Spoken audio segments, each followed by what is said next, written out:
This video will tell you about time planning in nursing service department. What is time planning? It is a plan of time consumption made for days and hours which the personnel in the ward has to spend on duty and his activities. It is one of the elements or skills of time management. Time planning is the plan of time consumption. It is made for personnel in the ward which they has to spend on duty and his activities. It is done for days and hours. The aim of time planning. The aim is not to turn workers into machine. We know that machine can work without interruption, but man cannot. So the aim of time planning is to organize and arrange time so that time pressures, overcrowded schedule and wastage are reduced with the provision of adequate rest period for employees without lowering the work output. The aim of time planning is organize and arrange time so that the employees will get adequate rest period but the work output is not lowered. What are the purposes of time planning? First one, to perform nursing activities competently and provide assistance needed for the medical staff.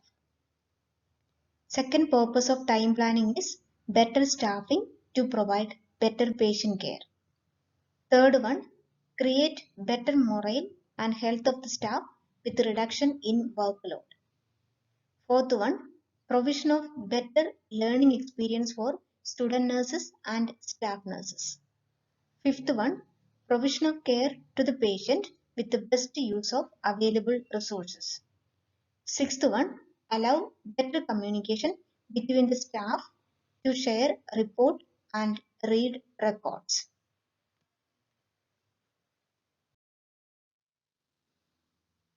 Next purpose, maximize control over time by the nurse manager or administrator. By planning time properly, the nurse manager is able to exert control over the time. It helps to work efficiently and effectively. It helps to prioritize care. It allows nurses to have time for fun, friends, exercise and professional development. It reduces the fatigue of the nurses in the ward and critical care unit. And lastly, it allows better leadership and administrative skills among different categories of nursing personnel. Thus, there are 12 purposes behind time planning in the nursing service department. What is the principle behind time planning? It is based on Pareto principle given by Pareto. It states that 20% of planned effort result in 80% of result. Conversely, we can say 80% of unplanned effort result in 20% of result. So to get maximum result, we have to plan our time properly. Who does the time planning in nursing services? The time planning can be done by nurse administrator, head nurses, nurse manager and staff nurse themselves. Coming to methods utilized to plan time. First method is planning time of the staff in the ward. For staffing the ward adequately, the head nurse or the nurse manager need to distribute time of the nurses within a week and also distribute time within 24-hour period.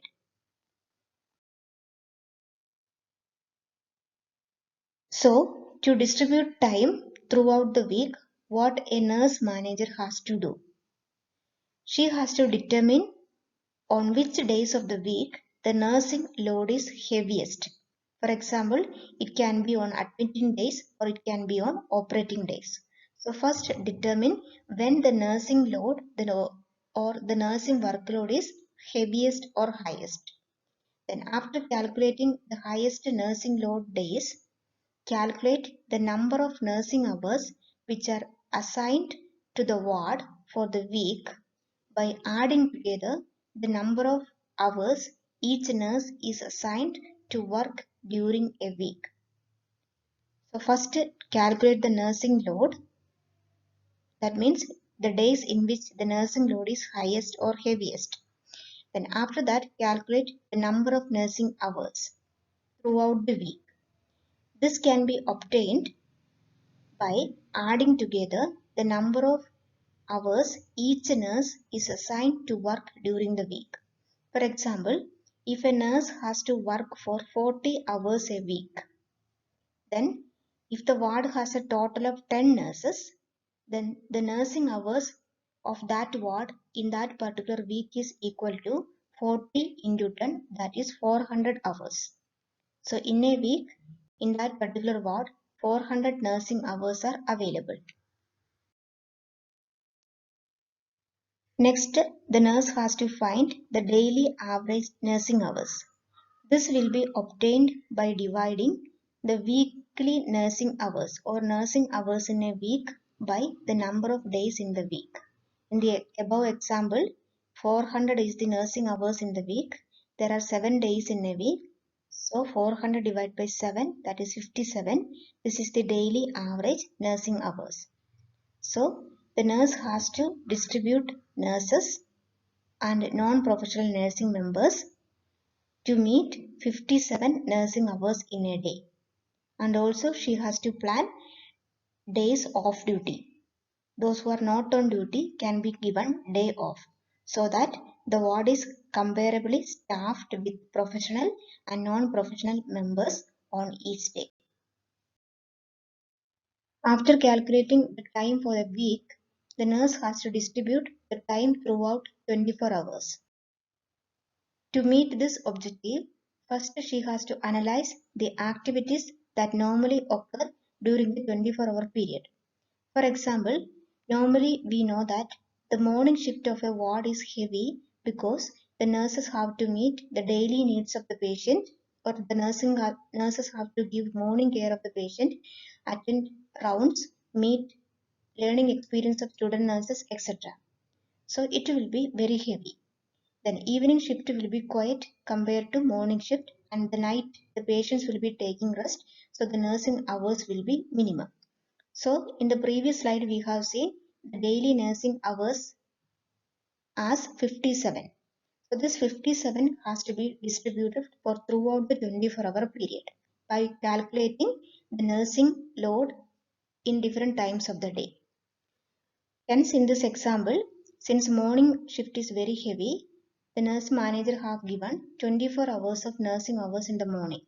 In the evening 17 hours because it is less heavy, and the night only 15 hours because the patients will be taking rest. Then after distributing the time throughout the 24-hour period, the nurse manager have to estimate the number and the type of personnel needed at various times of the day to carry the nursing load. For example, to meet 25 hours of nursing load, how many nurses are required? That is 25 by 6.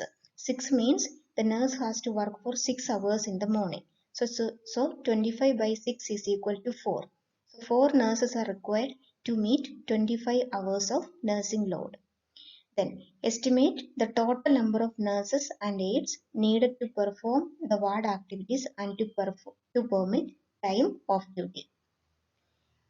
So like morning shift, then the nurse manager have to calculate how many nurses are needed in the evening and the night. Then after distributing the nurses for throughout the day or throughout 24 hours, nurse manager can permit off duty. The second method of time planning is planning time for nursing team.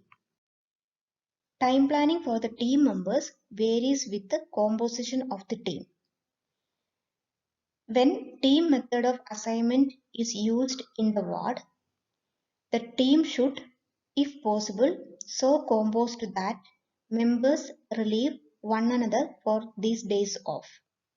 For example, when there are 2 professional nurses, and 2 non-professional workers in a team or in a nursing team, then when giving day off, one staff nurse or one professional nurse should be present on duty. The other will be given day off. Similarly, if there are 2 non-professional members in the team, one member should be on duty and one member should be given day off. That is what is meant by members relieve one another for day off. Then, when 2 staff nurses are scheduled to be absent or when 2 non-professional members are scheduled to be absent, it should be on the day of the week presumed to be lightest. For example, Saturday or Sunday. The third method of planning time is complying with good personal practices. The nurses should have time provided for leisure and personal and family affairs. This can be done by a straight 8-hour day for all nurses instead of split hours. A straight hour duty is good than splitted hours. The workday planned to fall within 12 hours span, that is 8 am to 8 pm. The day hours should be planned between 8 am and 8 pm. Regular day, evening and night periods for nurses and a rotation through them. Equal number of day, evening and night duty should be given for all nurses and they should be rotated.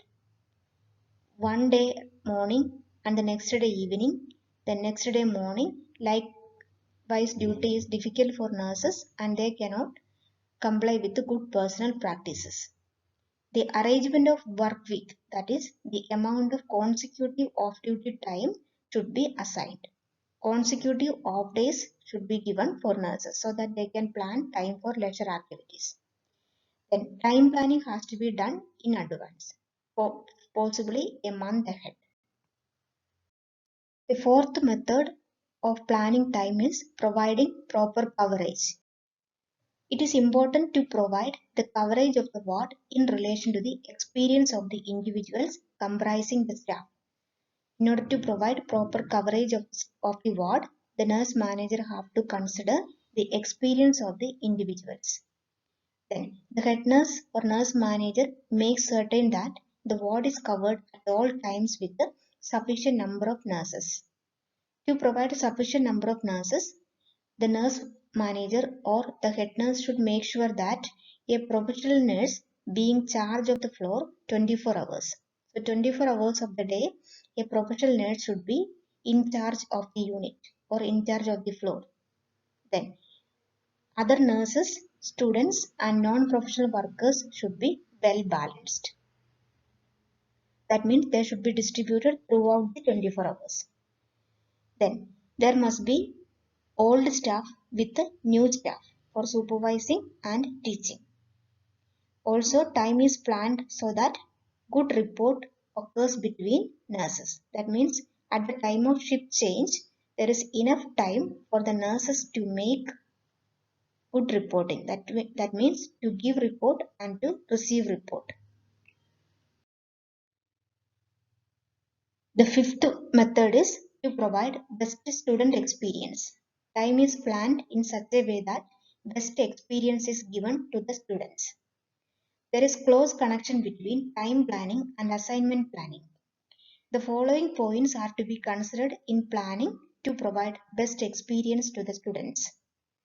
Consecutive experience with the same patient or activities probably provides better learning than uninterrupted experience. So continuous experience is good for learning than uninterrupted experience. Continuous experience with the same patients or same activities is good. Then the nurse new to the ward to be given experience for 4 to 5 days and then given day off. If a new nurse is posted to the ward, she has to be on duty continuously for 4 to 5 days for better experience and for better learning. And then she has to be given her day off. Some of the experiences are available only once a week. Hence, the student nurses should be assigned to be on duty at these hours when the experience is best for their educational needs. The hours which the head nurse and staff nurse work may affect the experience of the student nurses. So student nurses needs to be posted in the ward when head nurses and staff nurses are available for duty so that good teaching and supervision is possible. The sixth method for planning time effectively is preparing the timesheet. The timesheet can be prepared on daily basis or weekly basis. The timesheet will show the distribution of work assignment or the distribution of duty. The weekly timesheet with the time planned for each nurse is used by the nursing office to obtain an overview of staffing situation. Weekly timesheet or weekly duty roster is usually used by the nursing office. It is also used by clinical supervisors. The daily timesheet is considered important in order to keep track of absence and illness. Daily timesheet is usually used in the ward to keep how many staff nurses or nursing personnel are absent due to illness.